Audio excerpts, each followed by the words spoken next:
السلام علیکم ورحمۃ اللہ وبرکاتہ۔ بسم اللہ الرحمن الرحیم۔ الحمد للہ رب العالمین والصلاة والسلام علی رسولہ محمد وعلی آلہ واصحابہ اجمعین، اما بعد۔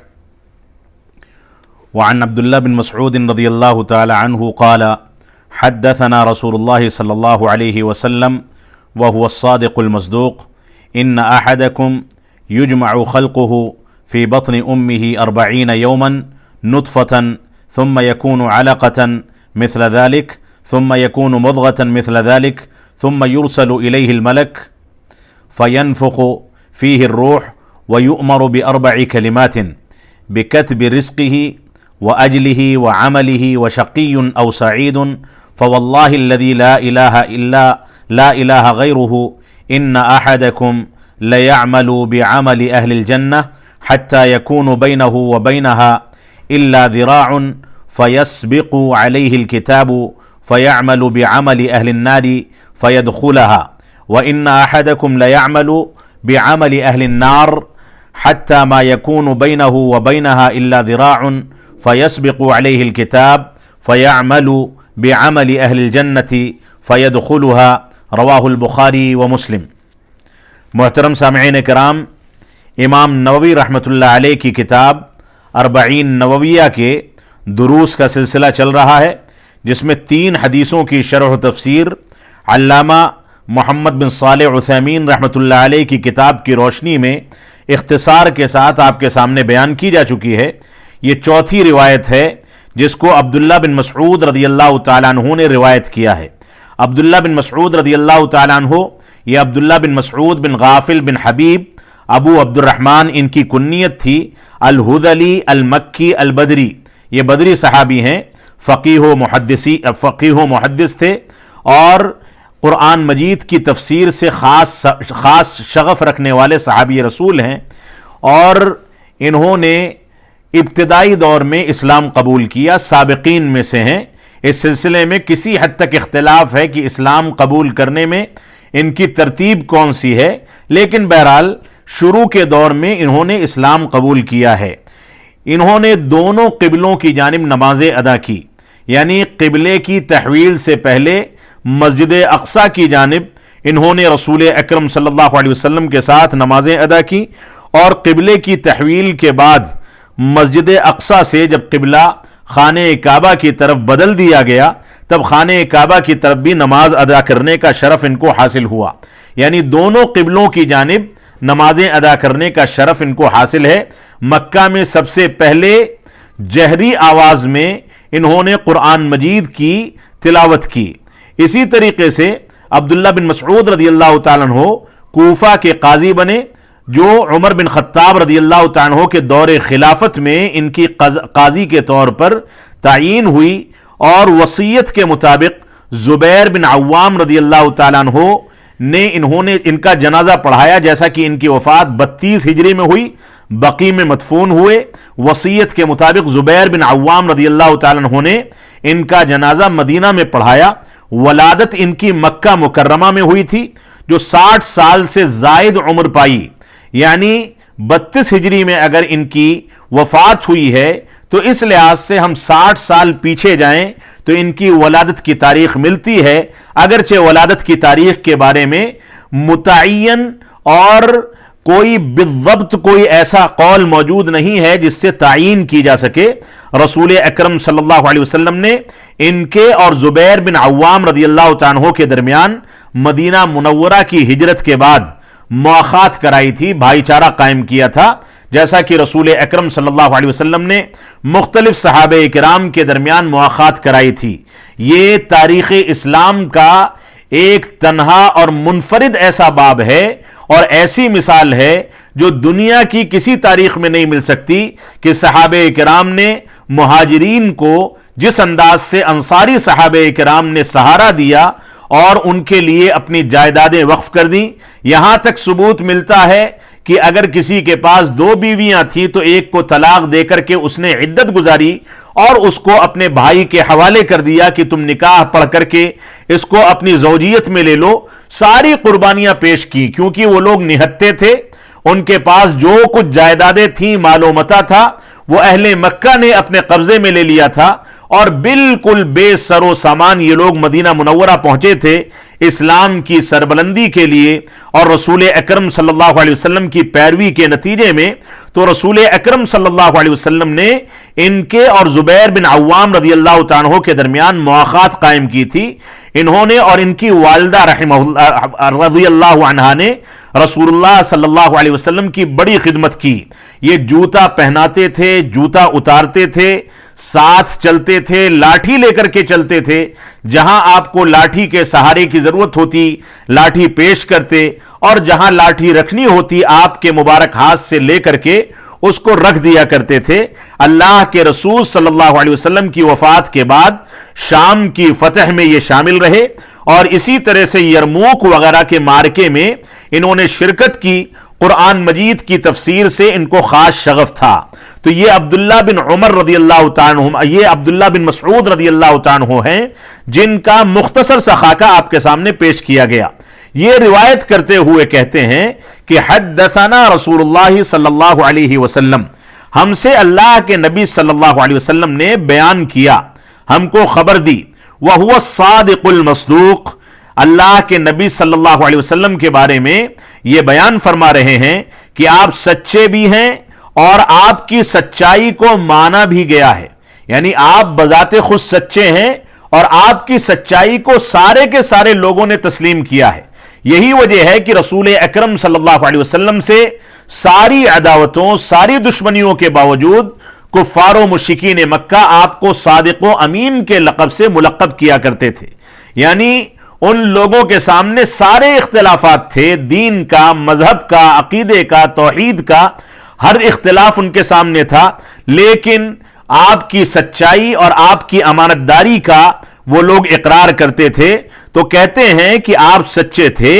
اور آپ کی سچائی کو سارے کے سارے لوگوں نے مانا ہے، یعنی دشمنان اسلام نے بھی اس بات کو تسلیم کیا ہے کہ رسول اکرم صلی اللہ علیہ وسلم سے زیادہ سچا اور امانت دار کوئی نہیں ہو سکتا۔ آگے فرمایا ان احدکم یجمع خلقہ فی بطن امہ 40 یوما نطفۃ، کہ تم میں سے ہر ایک کی تخلیق کو اس کی ماں کے پیٹ میں 40 دن تک نطفے کی شکل میں رکھا جاتا ہے۔ ثم یکون علقۃ مثل ذلک، اور اس کے بعد وہ 40 روز تک اسی طریقے سے جیسے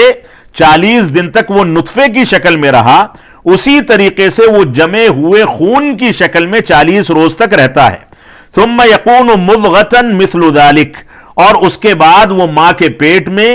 گوشت کے لوتھڑے کی شکل میں اسی طریقے سے یعنی 40 دن تک رہتا ہے۔ ثم یرسل الیہ الملک، اور اس کے بعد اللہ رب العالمین کے حکم سے ماں کے رحم مادر ہی میں فرشتے کو بھیجا جاتا ہے۔ فینفخ فیہ الروح، اور فرشتہ اللہ رب العالمین کے حکم سے اور اجازت سے اس کے اندر روح ڈالتا ہے، یعنی بچہ اب روح کی شکل اختیار کر لیتا ہے، بچے کے اندر جان پھونک دی جاتی ہے۔ اب تک وہ گوشت کا لوتھڑا تھا، خون کا لوتھڑا تھا، نطفے کی شکل میں تھا، لیکن اب 120 دن جب گزر گئے، 40 اور 40 دن 3 مرحلوں میں جب گزر گئے، تب اس کے پاس فرشتہ بھیجا گیا، اور فرشتے کو یہ حکم دیا گیا کہ وہ 4 باتیں اس بچے کے لیے جو جنین کی شکل اختیار کر گیا ہے اس کے لیے لکھ دے۔ فرشتے کو یہ حکم دیا گیا۔ پہلی بات یہ لکھنے کو کہا گیا، پہلی 4 چیزوں میں سے پہلی چیز بکتب رزقہ، اس کے رزق کو، اس کی روزی کو لکھ دیا جائے، واجلہ، اور اس کی عمر کو لکھ دیا جائے کہ وہ دنیا میں کتنا دن زندہ رہے گا، وعملہ، اس کے عمل کو لکھ دیا جائے، وشقی او سعید، اور یہ بھی لکھ دیا جائے کہ وہ بچہ دنیا میں نیک ہوگا یا بدکار ہوگا یا برا ہوگا۔ فواللہ الذی لا الہ الا غیرہ، اس کے بعد قسم کھا کے فرماتے ہیں اس رب کی قسم جس کے علاوہ کوئی معبود حقیقی نہیں، ان احدکم، تم میں سے کوئی شخص عمل کرتا ہے، اہل جنت کا عمل، نیک لوگوں کا عمل، حتی ما یکون بینہ وبینہا الا ذراع فیسبق علیہ الکتاب، یہاں تک کہ اس کے عمل اور جنت کے درمیان صرف 1 ہاتھ کا فاصلہ باقی رہ جاتا ہے، تو ایسی صورت میں اس کے اوپر اس کی تقدیر سبقت کر جاتی ہے اور وہ دوزخیوں کا عمل کرنے لگتا ہے اور پوری زندگی جنت کے لوگوں کا عمل کرنے کے باوجود اخیر میں جب ایک ہاتھ کا فاصلہ ہوتا ہے تو وہ جہنمیوں کا عمل کر کے جہنم میں داخل کر دیا جاتا ہے۔ اور اس کے بعد فرمایا وَإِنَّ أَحَدَكُمْ لَيَعْمَلُ بِعَمَلِ أَهْلِ النَّارِ، اور تم میں سے کوئی ایک شخص ایسا بھی ہوتا ہے جو پوری زندگی دوزخیوں کا، بدکاروں کا اور نافرمانوں کا عمل کرتا ہے، اور یہاں تک کہ اس کے اور اس کی موت کے درمیان یا جہنم کے درمیان صرف ایک ہاتھ کا فاصلہ رہ جاتا ہے، یہاں تک کہ اس پر تقدیر سبقت کر جاتی ہے، اور تقدیر سبقت کرنے کے نتیجے میں وہ اہل جنت کا عمل کرتا ہے اور جنت میں داخل ہو جاتا ہے۔ صحیح بخاری اور صحیح مسلم کی روایت ہے۔ اس روایت کی شرح میں انشاءاللہ سارے ٹکڑوں کی وضاحت آپ کے سامنے پیش کی جائے گی۔ سب سے پہلے عبداللہ بن مسعود رضی اللہ تعالیٰ عنہ فرماتے ہیں کہ حدثنا رسول اللہ صلی اللہ علیہ وسلم، ہم کو اللہ کے نبی صلی اللہ علیہ وسلم نے بیان فرمایا۔ حدثنا اور اخبرنا، جیسا کہ اس سے پہلی روایت میں اخبرنا کے الفاظ آئے تھے، یہاں پر حدثنا کے الفاظ پہلی مرتبہ وارد ہو رہے ہیں، تو سابق علماء کرام اور سابق محدثین کے یہاں حدثنا اور اخبرنا میں کوئی فرق نہیں ہے، دونوں ایک ہی معنی میں ہے۔ جو معنی حدثنا کا ہے وہی معنی اخبرنا کا ہے، یعنی ہم کو خبر دی، ہم سے روایت کی۔ لیکن موجودہ دور میں محدثین نے موجودہ سندوں میں حدثنا اور اخبرنا میں کچھ نہ کچھ فرق کیا ہے، صیغوں کے فرق کے ساتھ سند پر اثر پڑتا ہے، اور محدثین نے اس میں کچھ نہ کچھ فرق کیا ہے۔ اور اس کے بعد فرمایا الصادق المصدوق، وہ رسول اکرم صلی اللہ علیہ وسلم کی صفت بتائی گئی کہ اللہ کے نبی صلی اللہ علیہ وسلم جو کہ سچے تھے اور جن کی سچائی کو سارے کے سارے لوگوں نے مانا ہے، وہ روایت کرتے ہیں، وہ نقل کرتے ہیں، وہ ہم کو خبر دیتے ہیں کہ اللہ کے نبی صلی اللہ علیہ وسلم نے خبر دیتے ہوئے فرمایا۔ آگے فرمایا ان احدکم یجمع خلقہ فی بطن امہ، اللہ کے نبی صلی اللہ علیہ وسلم فرماتے ہیں کہ تم میں سے کوئی ایک شخص اپنی ماں کے پیٹ میں پیدا کیا جاتا ہے، یہ ٹھہرایا جاتا ہے نطفے کی شکل میں اپنے ماں کے پیٹ میں، اور 40 یوما نطفتن، 40 دن تک وہ نطفے کی شکل میں رہتا ہے۔ یہاں پر نطفے کی شکل میں رہنا یہ اصل میں منی ہے جو مرد کے شرمگاہ سے نکل کر کے عورت کی شرمگاہ میں داخل ہوتی ہے اور رحم مادر میں بچے دانی میں جا کر کے ٹھہرتی ہے۔ عورت کی منی بھی نکل کر کے وہاں سبقت کرتی ہے اور جا کر کے دونوں کا یہ پانی مل کر کے بچے کی شکل اختیار کرتے ہیں، حمل کی شکل اختیار کرتے ہیں۔ تو فرمایا 40 روز تک پہلے مرحلے میں یہ نطفے کی شکل میں رہتا ہے، یعنی ایسا پانی جو بکھرا ہوا ہو پانی کی شکل میں، اور وہ اسی شکل میں رہتا ہے۔ اس کے بعد فرمایا ثم یکون علقۃ مثل ذلک، 40 ہی دن تک پھر وہ جمع ہوا خون بن جاتا ہے اور جمے ہوئے خون کی شکل میں رہتا ہے، یعنی 40 دن تک نطفے کی شکل میں، پھر 40 روز تک جمے ہوئے خون کی شکل میں۔ اس سے یہ مفہوم نہ سمجھا جائے کہ ایک بیک وہ جمے ہوئے خون کی شکل اختیار کر لیتا ہے، بلکہ اس کے مراحل ہیں، تھوڑا تھوڑا کر کے دھیرے دھیرے وہ جمے ہوئے خون کی شکل اختیار کرتا ہے۔ اور اس کے بعد آگے فرمایا ثم یکون مضغۃ مثل ذلک، پھر جمے ہوئے خون سے وہ آگے بڑھ کر کے گوشت کے لوتھڑے کی شکل اختیار کرتا ہے۔ یہ لوتھڑا بھی دھیرے دھیرے دھیرے دھیرے شکل اختیار کر کے ایک لوتھڑے کی شکل میں یا بچے کی شکل میں، جنین کی شکل میں شکل اختیار کرتا ہے۔ تو فرمایا تیسرے مرحلے میں جو 40 دن کا مرحلہ ہے اس میں یہ گوشت کا لوتھڑا بن جاتا ہے، یہ بھی دھیرے دھیرے بنتا ہے۔ تو اس سلسلے میں ہمیں یہ اندازہ ہوا کہ 40 40 اور 40 یعنی ایک مہینہ 120 دن، یعنی پورے 4 مہینے تک یہ سلسلہ چلتا ہے۔ 4 مہینہ مکمل ہو جانے کے بعد اللہ کے نبی صلی اللہ علیہ وسلم نے خبر دی ثم یرسل الیہ الملک، پھر 5ویں مہینے میں ماں کے بچہ دانی میں جو بچہ پل رہا ہے اس کے پاس فرشتہ بھیجا جاتا ہے۔ یہ فرشتہ اللہ رب العالمین کے حکم سے آتا ہے اور جنین کی شکل اختیار کر جانے والے بچے کے اندر روح پھونکنے کے لیے آتا ہے. آگے فرمایا فَيَنْفُخُ فِيهِ الرُّوحُ، اس میں روح پھونکی جاتی ہے اور روح پھونکنے کے بعد اس کی دھڑکنیں چلنے لگتی ہیں، وہ بچے کی شکل اختیار کر لیتا ہے، اور آج کل جو آلات ہیں اس کے ذریعے وہ دھڑکن سنی بھی جا سکتی ہے. اور اس کے بعد اللہ رب العالمین نے اس سے متعلق سورہ اسراء میں فرمایا وَيَسْأَلُونَكَ عَنِ الرُّوحِ قُلِ الرُّوحُ مِنْ أَمْرِ رَبِّي، یہ اسی روح کے بارے میں اللہ رب العالمین نے سورۃ الاسراء کی آیت نمبر 85 میں اس کا تذکرہ فرمایا.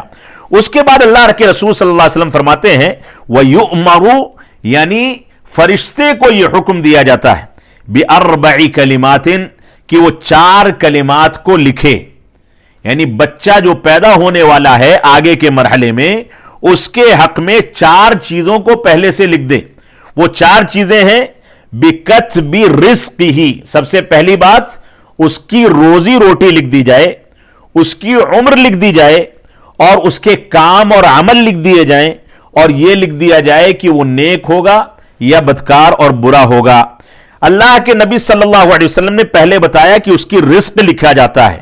یعنی وہ روزی روٹی جس سے انسان پیدا ہونے کے بعد فائدہ اٹھاتا ہے. رزق جو ہے یہ بدن کا رزق بھی ہو سکتا ہے اور دین کی روزی بھی ہو سکتی ہے. جیسا کہ بدن کی روزی یہ ہے کہ انسان کھاتا کیا ہے،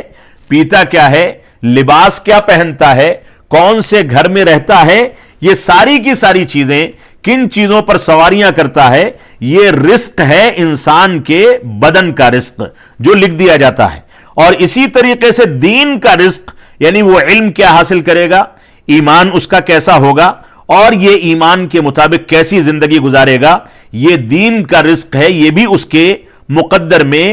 ماں کے پیٹ ہی سے لکھ دیا جاتا ہے. اور اس کے بعد فرمایا وَأَجْلِهِ، اس کی عمر لکھ دی جاتی ہے، یعنی وہ کتنے دنوں تک اس دنیا میں باقی رہے گا، بچپنے میں وفات پا جائے گا،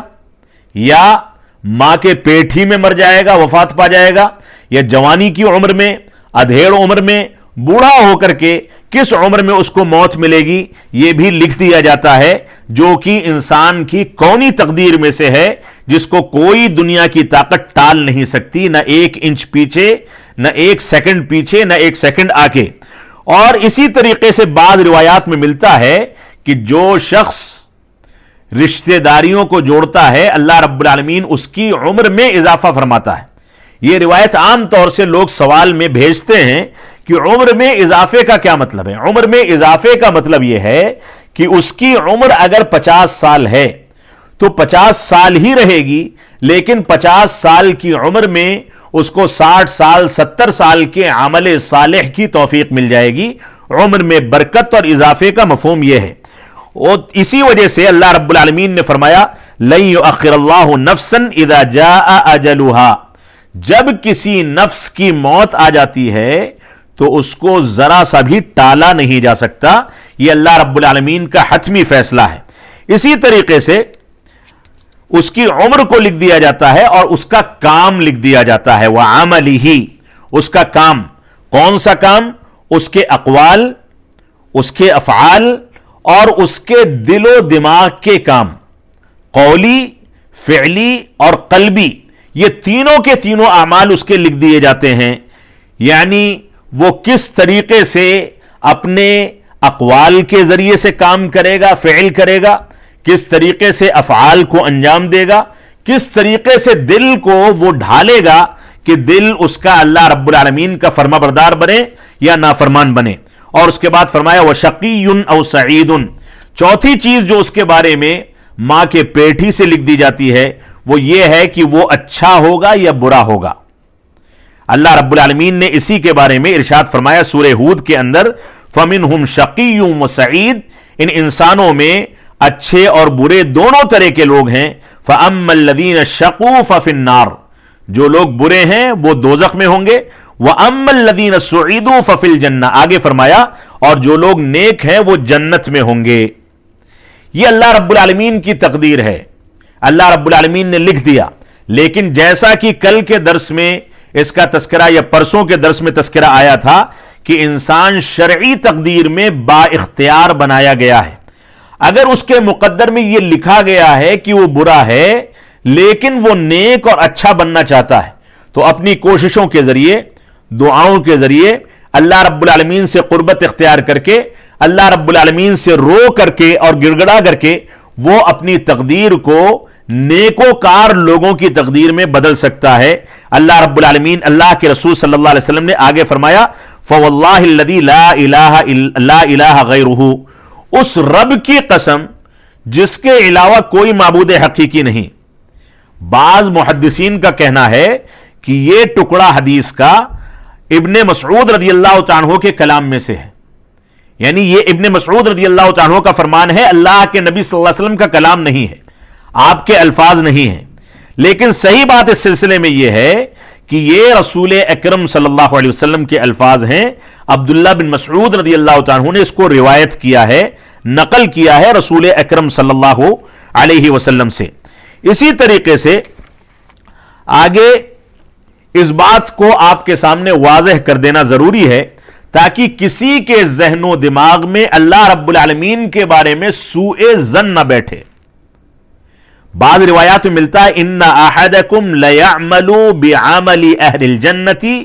فیما یبدو للناس وہو من اہل النار، صحیح بخاری کی روایت ہے۔ اللہ کے نبی صلی اللہ علیہ وسلم نے فرمایا کہ تم میں سے کوئی آدمی ایسا عمل کرتا ہے جو عمل اہل جنت کا عمل ہے، جیسا کہ لوگ سمجھتے ہیں،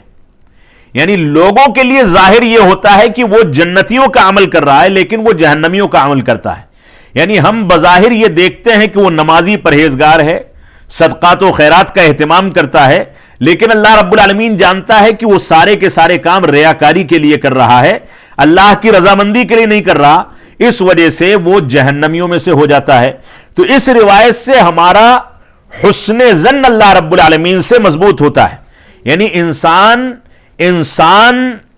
کے نظر میں جیسا ہے ضروری نہیں کہ ویسا ہی ہو سکتا ہے کہ اس کا باطن کچھ اور ہو اور ظاہر کچھ اور ہو۔ اور اسی طریقے سے ہم اس بات کو سمجھ لیں کہ اللہ رب العالمین کے بارے میں حسن ظن کا تقاضا یہ ہے کہ ہم اس بات پر اعتماد رکھیں کہ اگر اللہ رب العالمین کے اخلاص کے لیے، اللہ رب العالمین کی رضامندی کے لیے، اللہ رب العالمین کی خوشنودی کے لیے کوئی اعمال صالحہ کو انجام دیتا ہے تو ایسی صورت میں یہ ممکن ہی نہیں ہے کہ اللہ رب العالمین جنت یا جہنم سے ایک بالش قریب پہنچنے کے بعد اس کو جہنمیوں کے عمل کی توفیق دے کر کے اہل دوزخ میں سے بنا دے، اہل نار میں سے بنا دے۔ اگر انسان اخلاص کے ساتھ، نیک نیتی کے ساتھ اللہ رب العالمین کی رضامندی کے لیے اعمال صالحہ کو انجام دیتا ہے تو اللہ رب العالمین اس کی موت حسن خاتمہ کے طور پر اہل جنت کی صفات ہی پر کرے گا، یہ ہم کو یقین رکھنا چاہیے اور یہ ایک حقیقت ہے۔ اگر انسان کے دل میں کھوٹ ہے اور وہ بظاہر دین اسلام اور اعمال صالحہ کو انجام دیتا ہے اور دل میں کوئی ریاکاری یا بدکاری موجود ہے، ظاہر کچھ اور کرتا ہے، تو ایسی صورت میں اس حدیث کا اطلاق اس پر ہوگا کہ وہ بظاہر تو نیک اعمال کرتا رہا، جنت سے ایک بالشت یا ایک ہاتھ کے قریب پہنچ گیا اور اس کے بعد جہنمیوں میں سے ہو گیا۔ یہ ایسے آدمی کے لیے ہے جس کے یہاں اخلاص کی اور اللہ رب العالمین کی رضامندی کی کوششوں کی کمی پائی جاتی ہے۔ اسی طریقے سے یہاں نطفے کا تذکرہ کیا گیا ہے۔ نطفے سے متعلق چند احکام و مسائل جو ماں کے بچے دانی کے اندر ٹھہرتا ہے نطفہ، اس کے بارے میں چند مسائل آپ کے سامنے ذکر کرنے ضروری ہیں۔ ایک تو یہ ہے کہ نطفہ 40 دن تک ماں کے رحم مادر میں باقی رہتا ہے۔ اس درمیان اگر کوئی ناگزیر ضرورت ایسی پڑ جائے اس 40 دن کے درمیان کہ نطفے کو ساقط کرانا پڑے، حمل کو ضائع کرانا پڑے،